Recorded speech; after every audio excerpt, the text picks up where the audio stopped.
না, ওকে। আমি আসলে বর্তমানে সিনিয়র সফটওয়্যার ইঞ্জিনিয়ার হিসেবে একটা কোম্পানিতে জব করছি। আ আমার ক্যারিয়ারের শুরুটা হচ্ছে নেটিভ অ্যান্ড্রয়েড দিয়ে। ২-২.৫ বছরের মতো অ্যান্ড্রয়েডে কাজ করেছি। অ্যান্ড দেন হচ্ছে গিয়ে আ ৪ বছরের মতো ফ্লাটারে কাজ করেছি। আপনার কোম্পানির চাপ নামটা বলা যাবে? কোম্পানির নামটা বলা যাবে? আ আপাতত আমি ডিসক্লোজ না করি, যেহেতু এটা সোশ্যাল মিডিয়াতে যাচ্ছে। আমি আপাতত ডিসক্লোজ করব না। ঠিক আছে। তো আম ৪ বছরের মতো, হ্যাঁ, ৪ বছরের মতো ফ্লাটারে কাজ করছি এবং এখন বর্তমানে আমি হচ্ছে গিয়ে উম আপনার React নিয়ে কাজ করছি। মূলত Next.js দুটো নিয়ে কাজ করছি। ব্যাকএন্ড, ফ্রন্ট-এন্ড দুটো নিয়ে আসলে এখন কাজ করা। পাশাপাশি আরকি টিম লিড দিচ্ছি। সো ওখানে যখন যেটা প্রয়োজন আ তখন আসলে সেটাই করতে হয় আরকি। তার মানে আপনি এখন ফ্লাটারেও কাজ করছেন, আবার আপনার Next.js, React-এও করছেন। এখনো কি নেটিভে করা লাগে? না, নেটিভে আসলে ওই ২-২.৫ বছর যে করেছি, এরপরে আর নেটিভে কাজ করা হয়নি আরকি। ওইটা আর ধরাই হয়নি। আপনার না, প্র্যাকটিস আছে তো? আ না, ওটা ধরাই হয়নি। না, প্র্যাকটিসও নাই তার মানে। না, প্র্যাকটিসও নাই। তবে ওই টুকটাক যদি আসে প্রয়োজনে করতে হবে আরকি ব্যাপারটা। আচ্ছা, এখন তাইলে আমার কাছ থেকে আপনার কি ধরনের হেল্প দরকার? আচ্ছা। আ সো আ যেটা বুঝতে পেরেছি সেটা হচ্ছে আপনি ফ্রিল্যান্সিং এর জন্য আসলে আপনি কনসাল্ট করেন, রাইট? জি, জি। সো আমি আসলে যখন স্টুডেন্ট ছিলাম তখন আসলে ফ্রিল্যান্স মার্কেটে আসলে আ ঢোকার আমার একটা ফ্যাসিনেশন ছিল। হ্যাঁ? আ আমি আসলে অলওয়েজ যেটা চাইতাম যে আমি কি বলে আ চাকরি করব না। আমি ফ্রিল্যান্সার হব। বিকজ এটাতে আসলে একটা স্বাধীনতা থাকে। রাইট? আ মানে ধরাবাঁধা টাইমে বা নিয়মে আসলে জব করাটা, হ্যাঁ, আমার মাস শেষে একটা সেলারি সিকিউর হচ্ছে, দ্যাট ইস ট্রু। বাট আম আমার কাছে কি মনে হয় যে আমার স্বাধীনতাটা আসলে দরকার। মেবি এটা আমি কখনো আসলে এই জিনিসটা টেস্ট করিনি। দ্যাটস ওয়াই হয়তোবা এটার চাহিদাটা আমার কাছে একটু বেশি। হুম। সো আসলে এই মার্কেটে আমি কখনো আসলে ওভাবে ঢুকিও নাই, ঢোকার প্রয়োজনীয়তাও মনে করিনি। বিকজ আসলে প্রায় ৮-৯ বছর ধরে জব করতেছি। সো জবে থাকলে আসলে ফ্রিল্যান্স মার্কেটে আসলে কাজ করাও হয় না।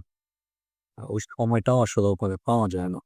সো আসলে এই মার্কেটটা সম্পর্কে আসলে এখন আসলে কি হচ্ছে বা আমি কিভাবে আমার স্কিলটাকে এই মার্কেটে অ্যাকচুয়ালি আ কন্ট্রিবিউট করতে পারি, এই বিষয়টা নিয়ে আমি আসলে অ্যাকচুয়ালি জানতে চাচ্ছিলাম। আচ্ছা, আপনি ১ম এ যেটা বললেন যে আপনার ফ্রিল্যান্সিং মার্কেট নিয়ে ফ্যাসিনেশন ছিল। আ আপনার এই প্রশ্নটার উত্তর দিতে যেয়ে আমি নিজের একটু ব্যাকগ্রাউন্ডের সাথেও জিনিসটা করব। যে আমার ক্ষেত্রেও কিরকম বিষয়টা ছিল। আমারও ১ম থেকেই আ চিন্তা ছিল এরকমই যে রিমোটলি কাজ করব। আ বিশেষ করে ফ্রিল্যান্সিং মার্কেট যেগুলো আছে ওইগুলাই তখন থেকে জানতাম। তো আ আমি কিন্তু সবসময় চিন্তা করছি যে আমি লোকাল জবে কখনো ঢুকবো না। যদিও আমার ঢোকা লাগছে। পারিবারিক চাপের কারণে ২ বছর মতো আমিও ছিলাম। লোকাল জবেই ছিলাম। তো আ আপনি যেটা বললেন যে সিকিউরিটি, সেলারির সিকিউরিটি, আপনি যখন কোম্পানিতে যে চাকরিটা করছেন ওইখানে আপনি একটা সিকিউরিটি পাচ্ছেন। মাস শেষে আপনার মনে হচ্ছে যে না, মাস শেষে আমি তো একটা নির্দিষ্ট পরিমাণ বেতন পাবোই। এইজন্যই আপনার কাছে মনে হচ্ছে যে এটা একটা সিকিউরিটি। কিন্তু ফ্রিল্যান্সিং মার্কেটে গেলে হয়তোবা এই সিকিউরিটিটা নাই। হয়তোবা আমাকে বসে থাকা লাগতে পারে বা ২ মাস ভালো যেতে পারে। আবার দেখা যাচ্ছে যে ৫ মাস বসে থাকা লাগছে। এরকম আপনি কি এটা মিন করছেন? সিকিউরিটি। মোরল হ্যাঁ, মোরললেস এরকমই। হ্যাঁ, রাইট। তো এটা এটা এটা সত্যি। তবে এটা হচ্ছে আ এটার মানে কিছু আছে, ক্যাটেগরি আছে। যেমন আমার কাছে সবসময় যেটা হইছে আমার পার্সোনাল ক্ষেত্রে যে হ্যাঁ, যদি কখনো এমনও হইছে যে অবস্থা মানে ক্লায়েন্ট একটু কম বা প্রজেক্ট একটু কম, তারপরেও যেটা হয় দেখা যাচ্ছে যে আমি ২ মাসও যদি বসে থাকি, ২ মাস পরে যেয়ে যদি একটা প্রজেক্ট পাই, সেই প্রজেক্টে আমার একটা প্রজেক্টের কথা বলতেছি। সেই প্রজেক্টে আমার যে পরিমাণ আর্নিংটা আসবে দেখা যাবে গত ২ মাসে বসে থাকার সমান সেলারি আমার হয়ে গেছে, ইভেন বেশি হয়ে গেছে। এটাও কিন্তু হয়। ঠিক আছে? কাজেই আমি পার্সোনালি যখন চাকরিতে ছিলাম ওই কিছু ভয়টা আমার মধ্যেও কিছুটা কাজ করত যে এখন ছাড়বো কিনা। এখন তো আমি খুব বেশি ক্লায়েন্ট পাচ্ছি না, তাহলে এখন ছাড়বো কিনা। ভয় লাগতো, ঠিক আছে, ভয় লাগতো। আবার দেখা যাচ্ছে যে আহ, এদিকে আমি চাকরির জন্য, আবার এদিকে ক্লায়েন্ট যদি দু একটা পাইতামও, তাদেরকে সময় দিতে পারতাম না, ক্লায়েন্টটা হাতছাড়া হয়ে যেত। এই সমস্যাটাও হইতো। তার মানে হয় আমাকে চাকরি ছেড়ে দিয়ে নামতে হচ্ছে ফুল টাইম একদম ভালো করে, অথবা আমাকে ফুল টাইম শুধু চাকরিতেই ফোকাস করতে হচ্ছে, যে কোনো একটা দিকে। তো আল্লাহর একটা ইচ্ছা যে আমাকে শেষ পর্যন্ত চাকরিটাই ছাড়তে হয়েছে, এবং ফ্রিল্যান্সিং এ আমি পরবর্তীতে একদম ফুল টাইম চলে আসছি। হুম। তো আপনি যেটা জানতে চাইছেন যে বর্তমানে মার্কেটের কি অবস্থা, বর্তমানে মার্কেটের অবস্থা সবসময় টাফ ছিল। আপনি 10 বছর আগেও যদি জিজ্ঞাসা করতেন কাউকে, সে একই প্রশ্নের উত্তরই দিত, যে মার্কেটের অবস্থা অনেক টাফ, কাজ পাওয়া যাচ্ছে না, এরকম টাইপের উত্তর সবসময় দিত। হ্যাঁ, কিন্তু সাথে যদি আপনি কোনো সিনিয়রকে জিজ্ঞাসা করতেন যে দীর্ঘদিন মার্কেটে আছে, সে তখনও যে প্রশ্নের উত্তর দিত, আমি এখনো ঠিক সেটাই দিব। সেটা হচ্ছে যে মার্কেট টাফ যারা এভারেজ তাদের জন্য, আর যারা অনেক বেশি দেখা যাচ্ছে যে অনেক বেশ প্রফেশনাল এবং বেশ সিনিয়র, তাদের জন্য মার্কেটে এখনো কাজ আছে। এবং মার্কেটে সবসময়ই যে একটা চাহিদা, ভালো ডেভেলপারের চাহিদা, ওই চাহিদাটা এখনো আছে। আপনাকে শুধু আপনি যেহেতু বলছেন যে আপনি টিম লিড এবং বেশ কাজ করছেন, নেটিভেও কাজ করছেন, আমার মনে হয় আপনি মার্কেটের জন্য যথেষ্ট উপযোগী। ঠিক আছে, আমার কাছে মনে হচ্ছে আপনার কথা শুনে, এবং আপনি মোটামুটি 5-6 বছর মনে হয় ফিল্ডে অলরেডি কাজ করছেন, সেটা আমার কাছে মনে হয় আপনি উপযোগী মার্কেটে কাজ করার মতো। তো আপনি যখন ফার্স্ট টাইম মার্কেটে আসবেন, আপনার জন্য ডেফিনেটলি টাফ হবে, কারণ যেহেতু আপনি প্রথম প্রথম শুরু করছেন, আপনার তো কোনো রেটিং নাই, কিচ্ছু নাই প্রোফাইলে, তো আপনাকে তো ক্লায়েন্ট প্রথমেই বিশ্বাস করতে পারবে না। তো সেক্ষেত্রে আমি যেটা আপনার জন্য গাইডলাইন দিব, অবশ্যই আপনার এটা সবার ক্ষেত্রে সত্য। আমি যখন আসছি 2017-তে, তখনও কিন্তু একই বিষয়ই ছিল, তখনও যে কথা এখনো সেই একই কথাই আছে, যে এটা হচ্ছে লেগে থাকার বিষয়। আপনি যখন এখন মার্কেটে আসবেন, এসে আপনাকে হচ্ছে ওই চাকরির পাশাপাশি, এই যে আপনি এখন রাত 11টার সময় আসছেন, ডেফিনেটলি আপনার হচ্ছে চাকরি থেকে যদি আসেন, তাহলে তো আমি বলবো আপনি খুবই কষ্টের মধ্যেই আছেন লোকাল চাকরির ক্ষেত্রে। তো সেক্ষেত্রে আপনার জন্য অনেক টাফ হয়ে যাবে আম, রাত 11টার সময় এসে আসলে এটা সময় দেয়া। তারপরেও আমি যেটা বলবো যে আপনি হচ্ছে প্রোফাইল তৈরি করেন। অ্যাটলিস্ট আপনার ফার্স্ট যে স্টেপটা, সেই স্টেপটা আপনি নেন, সেটা হচ্ছে যে প্রোফাইল বানান, ফাইবারে গিগগুলা খোলেন, ইউটিউবে ভিডিও দেখবেন যে কিভাবে প্রফেশনাল গিগগুলা খোলা যায়, সেগুলোকে কিভাবে এসইও ফ্রেন্ডলি করা যায়, ঠিক আছে, কি ধরনের ইমেজগুলা দিলে ক্লায়েন্ট সেটার উপর বিশ্বাস পায়। তারপর আপনার আপওয়ার্কের যে প্রোফাইল, সেগুলো প্রপারলি কিভাবে খুলতে হয় 100% কমপ্লিট করে প্রফেশনালি, সেগুলোর ভিডিও দেখে আস্তে আস্তে আপনি এগুলো করবেন। আর আপওয়ার্কের যে হচ্ছে জবগুলো আছে, বিগিনার লেভেলের জব, বিগিনার লেভেলের অ্যাপ্লাই করতে বলছে এই জন্যে যে আপনার যেহেতু ইয়ে নাই, মানে কম টাকার যে জবগুলো, আপনার যেহেতু রেটিং নাই, ক্লায়েন্ট মানে বেশি ভালো জবে গেলে আপনাকে ওই বিশ্বাসটা নাও পেতে পারে, ঠিক আছে, যেহেতু রেটিং নাই। তো এই জন্যই বলতেছি, যারা দেখা যাচ্ছে একটা ক্লায়েন্ট, তার বাজেট কম, তাকে যদি আপনি যথেষ্ট কনভিন্স করতে পারেন, তাইলে সে আপনাকে দিতেও পারে। এবং এইভাবে একটা দুইটা করে রেটিংগুলো বাড়াইতে হয়, ঠিক আছে। এমনও হতে পারে যে আপনার একটা প্রজেক্ট পাইতে 6 মাস লেগে যাচ্ছে, প্রথম প্রজেক্টটা, কিন্তু এই প্রথম প্রজেক্টটা পাওয়ার পর দেখা যাচ্ছে আর আপনার পেছনে থাকার লাগছে না, এটা কিন্তু হয়, ঠিক আছে। সো আপনার প্রথম রেটিংটা বা প্রথম 2-3টা রেটিং এভাবেই নিতে হবে। দেখা যাচ্ছে কম টাকার কাজ, এটা আপনি কোনো মতে ক্লায়েন্টকে কনভিন্স করতে পারলে, তারপরে আপনি প্রজেক্টটা করলেন, কিছু রেটিং আসলো, ঠিক আছে, রেটিংটা আসলো, তারপরে হচ্ছে আপনি আস্তে আস্তে সামনের দিকে আগালেন। হুম। এটাই। এখন আপনার হচ্ছে মোবাইল অ্যাপগুলো যেগুলো আছে, আপনি মোবাইল অ্যাপগুলো ইনস্টল করে রাখবেন, কারণ আপনার চাকরির ক্ষেত্রে তো সবসময় আহ, সম্ভব হবে না, ক্লায়েন্ট মেসেজ দিলেও আপনি টের পাবেন না। মোবাইল অ্যাপগুলো থাকলে অ্যাটলিস্ট আপনি সাথে সাথে রেসপন্স করতে পারবেন।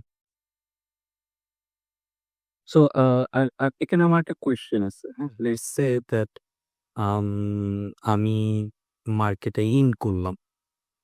সো আপনি যেহেতু মার্কেটে এতদিন ধরে আছেন, সো আমার মতে এরকম স্কিল, মানে আমার যে স্কিল আছে এই লেভেলের স্কিলফুল পার্সনের ধরেন প্রথম দিকের প্রথম জবে ল্যান্ড করতে কেমন সময় লাগতে পারে এভারেজে?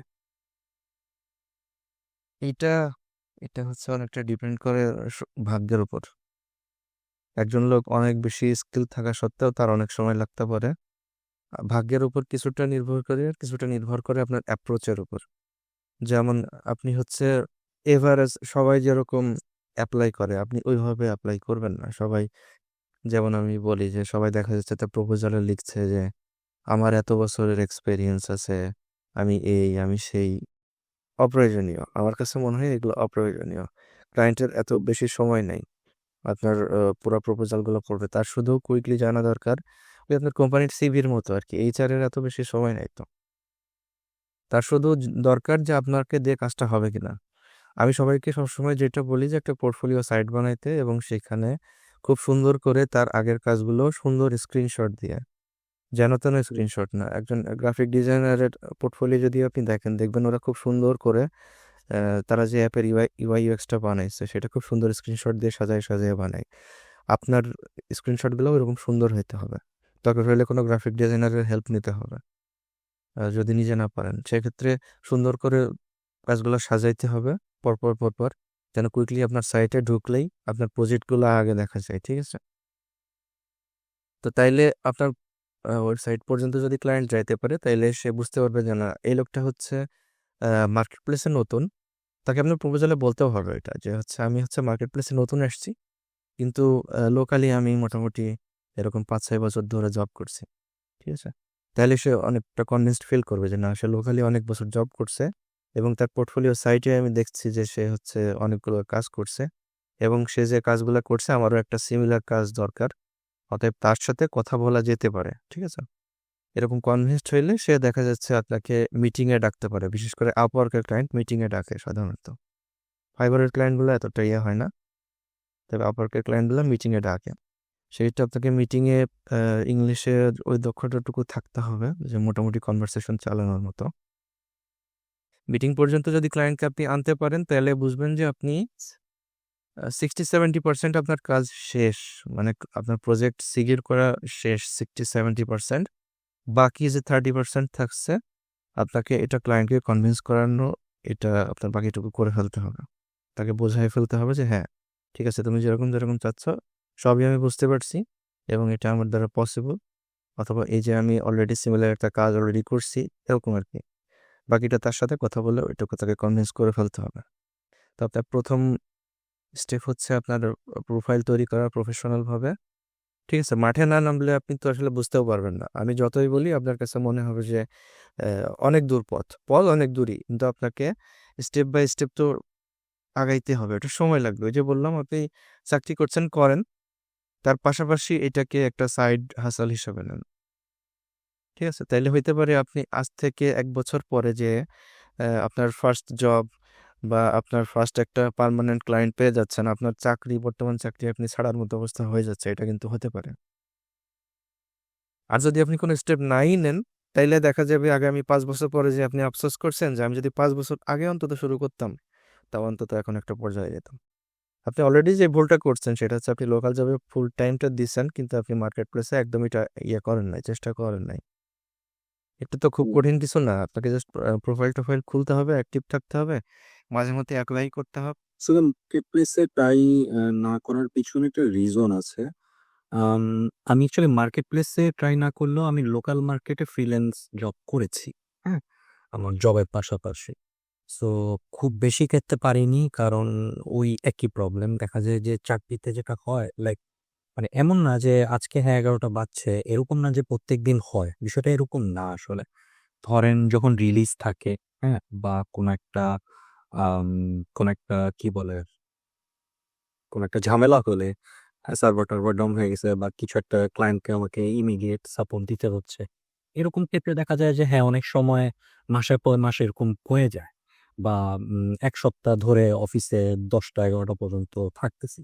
আবার দেখা যাচ্ছে যে কাজের প্রেশার কম থাকলে আমি অফিস টাইম 7টার সময় শেষ হয়, আমি 6টার সময় বের হয়ে যাচ্ছি। তো সমস্যাটা কোন জায়গায়? কনসিস্টেন্সি নেই বিষয়টাতে, রাইট? যে আমি বলতে পারবো না যে আমি মাসের এতদিন আমি কম কাজ পাবো, এতদিন আমি বেশি কাজ পাবো। এই কনসিস্টেন্সি না থাকার কারণে যেটা হয় যে যেই সময় খুব প্রেশার আসে দেখা যায় যে আমি বাহিরের যে ক্লায়েন্টের কাজ করছি সেও তো প্রেশারের মধ্যেই রাখে, রাইট? হুম। সো দুটো আসলে সিনক্রোনাইজেশনের সাথে আসলে কাজ করা খুব টাফ হয়ে যায় এবং আমি মোটমাট ৩ টা প্রজেক্টে কাজ করছি লোকাল। বাট যেটা হয়েছে যে লাস্ট প্রজেক্টটাতে আমি হচ্ছে টাইম দিতে পারিনি দেখে আসলে ওটা আমাকে ছেড়ে দিতে হচ্ছে। হ্যাঁ? ক্লায়েন্টের সাথে ক্লায়েন্টকে আমি যতটুকু কাজ দিতে পারছি বা না পারছি তার থেকে বড় কথা ক্লায়েন্টের সাথে আমার সম্পর্কটা নষ্ট হয়ে গেছে। হ্যাঁ? খুব পেইনফুল। লাইক আমি যখন কোনো একটা কাজ করতে না পারি, ওই পাশের মানুষটা যে আমার সম্পর্কে যে একটা খারাপ ধারণা নিয়ে যাচ্ছে, এটা কিন্তু আসলেই খুব পেইনফুল প্রফেশনাল লাইফে। তো এরপর থেকে আমি আসলে চাকরির পাশাপাশি যে এটা করব, এই ব্যাপারটাতে আমি আর সাহস পাইনি। যেটা সত্যি কথা। মার্কেট প্লেস তো দেখেন ধরেন এটা আরো টাফ বিকজ এখানে আসলে বাহিরের ক্লায়েন্টকে বেশি ম্যানেজ করতে হয়। আর বাহিরের ক্লায়েন্ট তো হচ্ছে ধরেন পাংচুয়াল অ্যান্ড তারা এক্সপেকটেশনও তাদের বেশি। সো তাদের এক্সপেকটেশন অ্যান্ড পাংচুয়ালিটি যদি আমি মেইনটেইন করতে যাই, দেখা যাবে যে ওখানে আমি হয়তোবা আমার জবের কারণে জিনিসটা আমি ধরে রাখতে পারছি না। সো এই সাহসটার কারণে এটা কাইন্ড অফ আসলে সাহসের ব্যাপার। যতটুকু না আমার স্কিল বা বলেন বা অন্য কোনো কিছু বলেন তার থেকে বেশি করে সাহসের ব্যাপার। আর আমি মনে করি যারা ফ্রিল্যান্সার তারা অনেক সাহসী। যে দ্যাটস ওয়াই তারা আসলে ফ্রিল্যান্সিং করতে পারে। হুম, ঠিক। না, না, আপনি যেটা বললেন এখানে একটা উত্তর দিতে হবে যে আপনার যেই ভয়টা আছে আসলে ভয়ই বেশি এখানে। যে বাইরের ক্লায়েন্ট মানে সেখানে অনেক বেশি সিরিয়াসনেস, অনেক বেশি আ আমাকে সময় দেয়া লাগতে পারে টাইম টু টাইম। এটা একটা বাইরের ক্লায়েন্ট অনেক বেশি সহনশীল এবং এখানে আপনি আপনার লোকাল ক্লায়েন্ট কিন্তু আমি মোটামুটি ২-১ টা কাজ করি নাই তা না, আমিও করছি। এরা এরাই বেশি প্যারা দেয়। আপনার যে ক্লায়েন্টগুলো আছে বাইরের ক্লায়েন্টের তুলনায় এরাই বেশি প্যারা দেয়। এরা আপনাকে এটা আমি জানি ইটস ট্রু আমাদের লোক মানে কোম্পানিতে আসলে বোথ বাইরের ক্লায়েন্ট আর লোকাল ক্লায়েন্টের কাজ করে তো। সো ওই যে আমি যে প্যারার কথা বললাম না ভাই আপনাকে, এই প্যারাগুলো আমি লোকাল ক্লায়েন্টের কাছে বেশি খাই। হ্যাঁ? বাইরের যে ক্লায়েন্ট যাদের সাথে কাজ করি বলতে গেলে খুবই আরামের কাজ করি। হুম। হ্যাঁ? ওটা তো আসলে ওই যে কোম্পানি মানে ক্লায়েন্ট নিয়ে আসে। আমি তো আর কখনো ডিরেক্টলি ক্লায়েন্ট নিয়ে আসিনি। ওইজন্য আসলে ওই অভিজ্ঞতাটা আমার কম। বুঝতে পারছেন? বাইরের ক্লায়েন্টের ক্ষেত্রে আপনাকে বলি যে বাইরের ক্লায়েন্টের ক্ষেত্রে আপনার ওই ফ্লেক্সিবিলিটি আছে। দেখা যাচ্ছে যে আপনি আপনার তার সাথে কন্ট্রাক্ট হয়েছে যে আপনি একটা প্রজেক্ট হচ্ছে ১৫ দিনে করে দিবেন। তো আপনি হুম, মোটামুটি ৩-৪ দিন পর একটা বা ৫ দিন পর একটা আপডেট দিলেই তাকে হবে। এমন না যে আপনাকে হচ্ছে যে প্রতিদিনই কাজে বসতে হবে। ঠিক আছে? একদিন আপনার অফিসে কাজের প্রেশার গেছে, আপনি বসতে পারেন নাই, সমস্যা নাই। কিন্তু পরে একদিন দেখা যাচ্ছে আপনি সেই কাজটা নিজের মতো পুষিয়ে নিলেন। এমনও হইতে পারে যে ৫ দিনে যে পরিমাণ ডেলিভারি আপনার দেয়ার কথা আপনি ওইটা দিতে পারেন নাই। ঠিক আছে? সমস্যা নেই। ক্লায়েন্টটা সাধারণত ভালো হয়। সেক্ষেত্রে ক্লায়েন্ট সিলেকশনের ক্ষেত্রেও একটু সাবধান থাকতে হয়। এশিয়ান ক্লায়েন্টগুলো যেমন আমি পার্সোনালি ইগনোর করি। কারণ আমি জানি যে এশিয়ান ক্লায়েন্ট আর আমার ওই দেশি ক্লায়েন্টের মধ্যে কোনো পার্থক্য নাই। এশিয়ান ক্লায়েন্ট বলতে আমি বুঝাচ্ছি ইন্ডিয়া, পাকিস্তান বা চায়না এই টাইপের ক্লায়েন্টগুলোর কথা বলছি। বাংলাদেশ আমি এদের প্রজেক্ট নিই না কখনো। সবসময় ইউরোপিয়ান ক্লায়েন্ট বা ওই ধরনের যারা ক্লায়েন্ট আছে তাদের প্রজেক্টগুলো নেই। বুঝতে পারছেন? তো হচ্ছে আপনার যে সমস্যাটা আপনি বললেন ওই সমস্যার মধ্যে তো আমিও গেছি। ওই যে বললাম যে চাকরি ছাড়বো কিনা এই ভয়ে ছিলাম। তারপরেও ফাইনালি আল্লাহর ইচ্ছায় ওইটা হয়ে গেছে যে আমার চাকরি ছাড়তেই হয়েছে শেষ পর্যন্ত এবং আমাকে ফুল টাইম সময়টা এখানেই দিতে হয়েছে। তো আপনার ক্ষেত্রে ক্লায়েন্ট পাওয়ার সেই ইয়েটা তো আরো পরের বিষয়। আপনাকে এখন যেগুলা করতে হবে সেগুলোতে আপনাকে অফিসের কাজের কোনো ঝামেলা হবে না। আপনাকে হচ্ছে যে জাস্ট প্রোফাইল খোলা, আপনার তো শিখতে সময় লাগবে কারণ আপনি এখনো ফিল্ডেই নামেননি। ঠিক আছে? তো আপনি ঠকবেন আর শিখবেন। আস্তে, আস্তে ঠকবেন আর শিখবেন। আপনি ১ম এ যে প্রপোজালগুলা লিখবেন, আপনার প্রপোজালগুলা কিন্তু ভালো হবে না ১ম দিকে, প্রফেশনাল হবে না। আপনার কাছে মনে হবে যে না আমি মনে হয় ভালোই লিখছি। তারপরেও কেন ক্লায়েন্ট রেসপন্ড করছে না। ঠিক আছে? ১ম দিকে হবে না। আপনি এটা ঠকে, ঠকে শিখবেন। আপনি দেখা যাচ্ছে যে ৫ জন ক্লায়েন্টকে ৫ রকম প্রপোজাল পাঠাইছেন। ৫ জনের ৪ জনই আপনার প্রপোজাল দেখে নাই। একজন ক্লায়েন্ট আপনার প্রপোজালটা দেখছে। এটা আপনাকে নোটিফিকেশনে দেখাইয়া দিবে যে আপনার প্রপোজালটা ভিউ হয়েছে। তখন আপনি আরেকটু শিখবেন যে আচ্ছা এই প্রপোজালটা এভাবে লিখছি, এই ক্লায়েন্টটা ইন্টারেস্টেড ছিল, সে আমার প্রপোজালে ক্লিক করছে। ঠিক আছে? আরেকজন ক্লায়েন্ট দেখা যাচ্ছে আবার ১০ টা পাঠালেন, ৯ টাই কোনো ইয়ে নাই, একটাতে একটা রেসপন্স পাইছেন। তখন আপনি আরেকটু শিখবেন যে তাহলে এই প্রপোজালটা এইভাবে লেখার কারণে ক্লায়েন্ট আমাকে নক দিছে। এইভাবে আস্তে আস্তে শিখবেন। আর সব থেকে বড় কথা, যারা অলরেডি সিনিয়র আছেন মানে ফিল্ডে যারা আছে, তারা হচ্ছে ইউটিউবে অনেকের চ্যানেল আছে, ইংলিশ চ্যানেলগুলো বিশেষ করে আমি ফলো করতে বলবো। বাংলায় যেগুলো আছে আসলে বাংলায় ভালো রিসোর্স কোনো ফিল্ডে আমার জানা মতে নাই। এই সো যেগুলো ইংলিশ চ্যানেলগুলো আছে ওইগুলো ওদের কাছ থেকে শিখবেন। ওদেরকে ইউটিউব চ্যানেলে ফলো করবেন, কিভাবে প্রপোজাল লিখছে, কিভাবে তারা ক্লায়েন্ট হ্যান্ডেল করছে, তাদের বিভিন্ন ভিডিও আছে, এগুলো রেগুলার দেখতে হবে মাঝে মধ্যে সময় নিয়ে নিয়ে। আমি আপনাকে লাস্ট একটা কোয়েশ্চেন করব। সেটা হচ্ছে যে উম, এই ফিল্ডে আপনি ওয়ার্ক লাইফ ব্যালেন্স কিভাবে মেনটেন করেন, বা এটা কি করা যায় কিনা? আমি এটা ইচ্ছা করলেই করা যায়। আর ওয়ার্ক লাইফ এটা হচ্ছে আপনার নিজের মধ্যে। আপনি চাইলেই, অনেকে মনে করে ফ্রিল্যান্সিং মানেই হচ্ছে মনে হয় রাতে জেগে থাকতে হয়। আমার ক্ষেত্রে কিন্তু এটা মোটেই না। আমার সম্পূর্ণ স্বাধীনতা আছে। আমি চাইলে দিনে কাজ করতে পারি, আমি চাইলে রাতে কাজ করতে পারি। আমার ক্ষেত্রে ওয়ার্ক লাইফ ব্যালেন্স বলতে আমি তো সারাদিন ফ্যামিলির সাথেই থাকি। সো আমার আসলে ফ্যামিলি টাইমটাই বেশি পার করা হয়। আর কাজের যখন চাপ থাকে তখন দেখা যাচ্ছে যে কাজে একটু বেশি বসা হয়। তো আপনার নিজের মধ্যে, আপনি যদি মনে করেন যে আপনি একদম নিয়ম করে প্রতিদিন সকাল একদম 10টায় বসবেন, সারাদিনে যতটুকু পারলেন করলেন, সন্ধ্যায় আপনি উঠে যাবেন, আপনার সেই স্বাধীনতাটা তো আছে।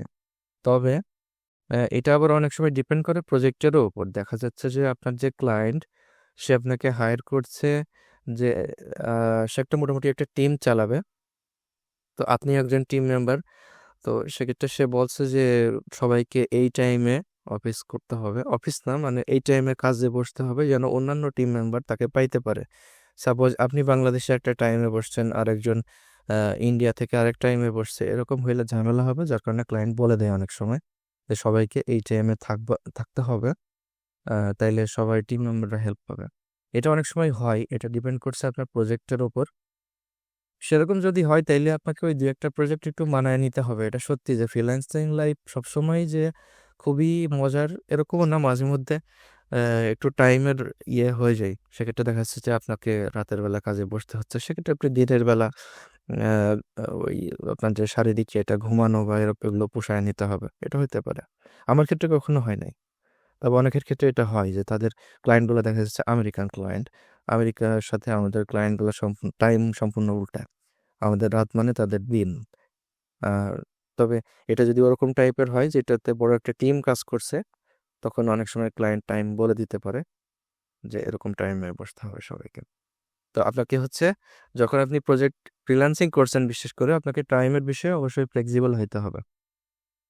ক্লায়েন্ট যদি জিজ্ঞাসা করে যে তোমার কাজ করার টাইম কখন, মানে এটা প্রজেক্টের আগে এসে জিজ্ঞাসা করে নাই অনেক সময়, যে তুমি কখন কখন কাজে বসো, সেক্ষেত্রে আপনাকে অবশ্যই বলতে হবে যে আমি ফ্লেক্সিবল, আমি হচ্ছে তোমার যখন সময় সুবিধার হয় তুমি আমাকে বলতে পারো।